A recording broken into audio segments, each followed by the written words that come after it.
हाँ जी।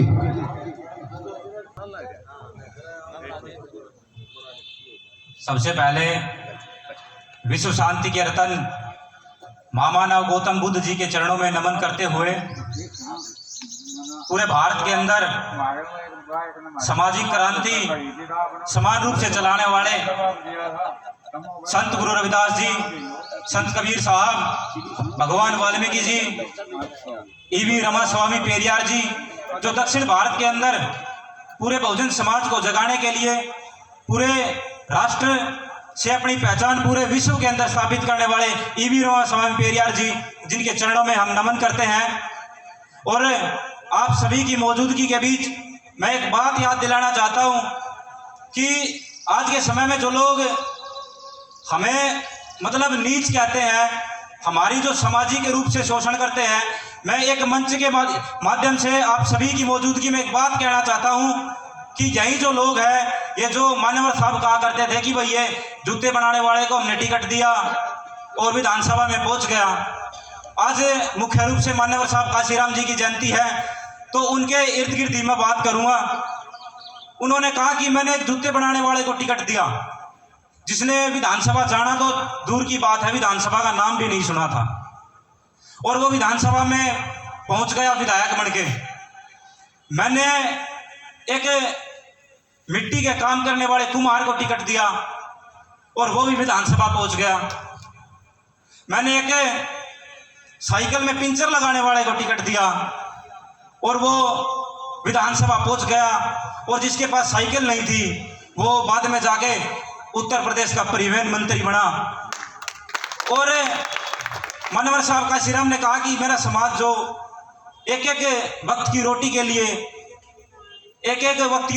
दर दर की ठोकरें खाता था, ये मेहनत का जो समाज था, जिनको रोटी नसीब नहीं होती थी, हमने उनको विधानसभा में भेजा और उनको खाद्य मंत्री बनाया। ये ताकत जो सबसे पहले इस पूरे भारत के अंदर जितनी मजबूती के साथ मान्यवर साहब काशीराम जी ने स्थापित की, शायद ही कोई और इस राष्ट्र के अंदर ऐसी परिकल्पना कर सकता हो। मान्यवर साहब काशीराम जी, बाबा साहब अंबेडकर ने इस देश को संविधान दिया। उस संविधान के बाद जब उसके समान रूप से लागू करने की बात आई, तब मंजित मेहरा जी बहुत मिशनरी गायक बता रहे थे कि महिलाओं के सम्मान के लिए, महिलाओं के अधिकार के लिए बाबा साहब अंबेडकर ने काम किया। तो हिंदू कोड बिल महिलाओं के सम्मान के लिए बाबा साहब अंबेडकर ने जब संसद के अंदर पेश किया, तो इन मनुवादी ताकतों ने उसका विरोध किया और वो पास नहीं होने दिया। इसका परिणाम ये हुआ कि डॉक्टर बाबा साहब अंबेडकर ने उसको संसद से इस्तीफा देना पड़ा और महिलाओं के सम्मान के लिए उन्होंने लड़ाई लड़ी। उसी को आगे बढ़ाते हुए मान्यवर साहब श्री काशीराम जी, जो आप समझ सकते हैं, वो कहा करते थे कि भाई जिस पे बीते सो जाने, जिसके पैर ना फटी बिवाई, वो क्या जाने पीर पर आई। तो मान्यवर साहब काशीराम जी जब अपनी मीटिंगों के अंदर जाते थे, उनके पैरों में, आप समझते होंगे सभी गरीब किसान मेहनत का मजदूर लोग हैं, तो आप सभी समझते होंगे पैरों में बिवाई जो फटती है वो किस प्रकार फटती है। तो आज मुख्य रूप से हम इकट्ठा आज झज्जर में हुए हैं। झज्जर का जो इतिहास है वो बड़ा गौरवमय इतिहास नहीं है। हमारे जो मिशन के हिसाब से 2000 में मान्यवर साहब काशीराम जी आए थे, कुछ 10, 20, 50 लोग बैठे थे। सन 2000 का विधानसभा का चुनाव होना था और मान्यवर साहब का हेलीकॉप्टर एक बार पंडाल के ऊपर घूम के उल्टा चला गया। सोचा कि भैया भी लोग आते होंगे, ये 2000 की बात बता रहा हूं मैं। तो दोबारा जब मान्यवर साहब काशीराम जी ने हेलीकॉप्टर लेके आए, तो फिर वही 20, 30, 50 लोग बैठे हुए थे। मान्यवर साहब काशीराम जी ने हेलीकॉप्टर उतरवा लिया और मान्यवर साहब काशीराम जी उन्हीं 20, 30, 50 लोगों को संबोधित करते हुए ये बात कह गए। उस समय हमारे जो विधानसभा के विधायक के प्रत्याशी संतलाल मदान जी थे, तो मान्यवर साहब काशीराम जी उतरे, हेलीकॉप्टर से उतरे। उन्होंने पूछा कि हमारे जो प्रत्याशी है वो कहाँ है। तो पदाधिकारी जो थे उन्होंने बताया कि भाई वो मंडी में गए हैं माड़ा लेने के लिए, बाहर गए हैं हार लेने के लिए। ये मंगतराम तंवर जी बता रहे हैं, ये लंबे समय से पार्टी में बने हुए हैं और पार्टी के लिए काम कर रहे हैं, दिन रात मेहनत कर रहे हैं। जब मैं कल रात को सो रहा था तो ये इस समय ये बैनर और लड़ियां जिस पंडाल में आप बैठे हैं, ये पंडालों को बांधने का काम कर रहे थे। आजाद चोपड़ा जी, मेहरा जी, कटारिया साहब, तो सभी लोग अपना अपना काम कर रहे हैं। मैं जो बता रहा था वो संतलाल मदान जी जो प्रत्याशी थे वो हार लेने के लिए गए मंडी में। तो मान्यवर साहब ने कहा कि भाई हार तो तू पहले लेने जा रहा है, चुनाव क्या लड़ेगा, तू फूलों की मंडियों में हार लेने जा रहा है। तो इतने 50 आदमी नहीं पाने थे या 500, 1000 आदमी पाने थे। अगर तू आदमियों की मंडी में आदमियों को लेने के लिए जाता तो ये मान्यवर साहब की जवाब इस तरह से देते थे। उस पूरे भारत के अंदर जो काम नहीं हो सकता था, जो कोई सोच भी नहीं सकता था, उसको धरातल पे उतार के 4-4 बार मजबूत सरकार बनाई। और कुछ लोग कहते थे कि भाई आपने तो बीजेपी से गठबंधन कर लिया, आप तो बीजेपी की बी टीम है। तो विरोधियों का काम तो कहना होता है, लेकिन मान्यवर साहब ने कहा कि अगर हम भारतीय जनता पार्टी से, हमारी 67 सीट थी, 67 सीट भारतीय जनता पार्टी से गठबंधन किया और शर्तें की थी कि भाई मुख्यमंत्री बहन जी बनेगी। और उसके बाद में जब प्रेस कॉन्फ्रेंस को संबोधित कर रहे थे गठबंधन के टूटने के बाद, तो मान्यवर साहब ने कहा कि हम दुश्मनों से समझौता नहीं करते। तो 3.5 महीने में 7.5 लाख जो जमीन थी, जो सरकारी जमीन थी, उसको अपने समाज में गरीबों में कैसे बांटते। ये नारा जब दिया कि जो जमीन सरकारी है वो जमीन हमारी है, ये कहने के किसी ने जरूरत उठाई तो वो मान्यवर साहब काशीराम जी थे। गुजरात की धरती पर जो जिस समय मिस्टर गांधी अपना काम कर रहे थे, गुजरात की धरती पर गांधी के गढ़ में जाके ये बोलने वाला कोई एक शख्स इस पूरे देश के अंदर पैदा हुआ तो वो मान्यवर साहब काशीराम जी था, कि जिन्होंने कहा कि मैं महात्मा गांधी को नहीं, ज्योतिबा फूले को मानता हूं, जिन्होंने हजारों करोड़ों लाखों लोगों की जिंदगियां बदल दी, उसमें उजाड़े ला दी। ये बात मान्यवर साहब काशीराम जी ने कही।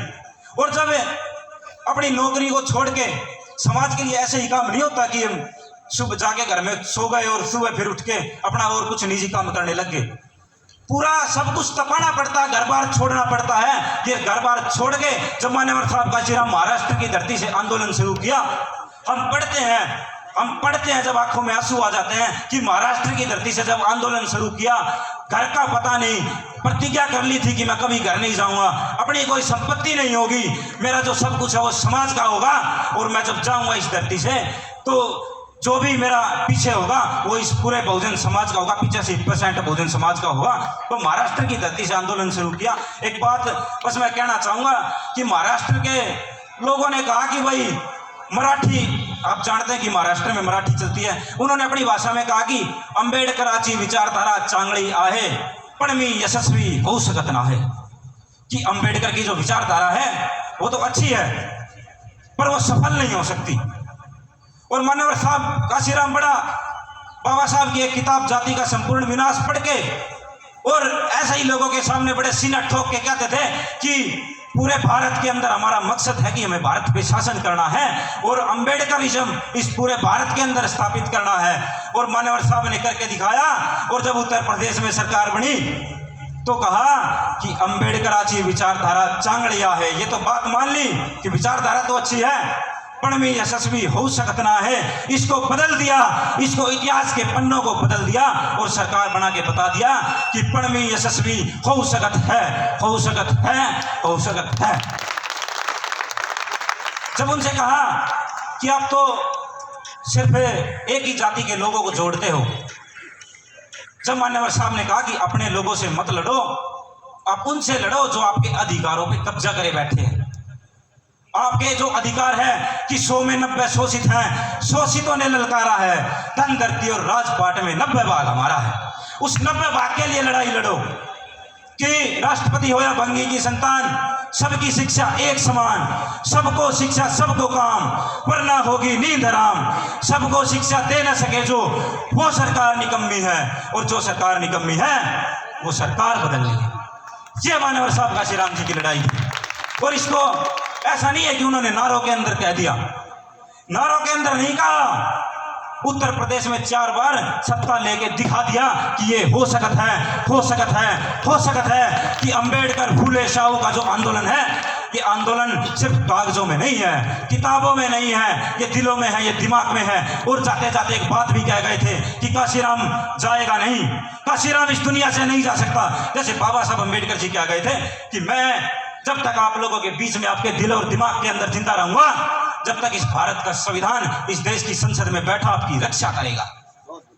ऐसा ही मानवर साहब काशीराम जी भी कह के गए थे कि मैं रहूं या ना रहूं, ये जो झंडा दिख रहा है ना नीला, जिस पे हाथी का निशान है, कि मैं रहूं या ना रहूं, ये जो नीला झंडा जिस पे हाथी का निशान है, ये आपके घर में कोई गरीब मजदूर, कोई किसान, कोई दलित, कोई शोषित, कोई वंचित, कोई पीड़ित आपके घर में लेके पहुंच जाए तो समझ लेना कि काशीराम आया है। काशीराम बाएं फैला के स्वागत करना। ये ऐसे मान्यवर साहब काशीराम जी थे।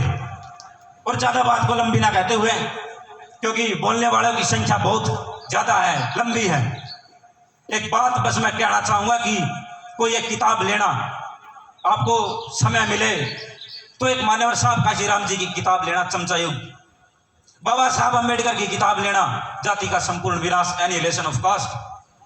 कुछ समय जो अपने निजी जिंदगी है, कुछ समय उससे कटकर उस किताब को पढ़ना, उस किताब को पढ़ के अगर आपके दिलो दिमाग में ना बैठ जाए तो मान्यवर साहब कहा करते थे किताब को फेंक देना, नहीं तो मेरी तरह ऐसे पागल लोगों की तरह आंदोलन में उतर जाना। ये हजारों लोग, जो आज सैकड़ों लोग आपके बीच में बैठे हैं, ये सभी उन्हीं की देन है, उन्हीं की देन, मान्यवर साहब काशीराम जी की देन है कि आज हम आंदोलन के लिए अपना कार्य कर रहे हैं। क्षमा चाहूंगा भाई साथियों और साथियों से, भाई समय का अभाव है। अब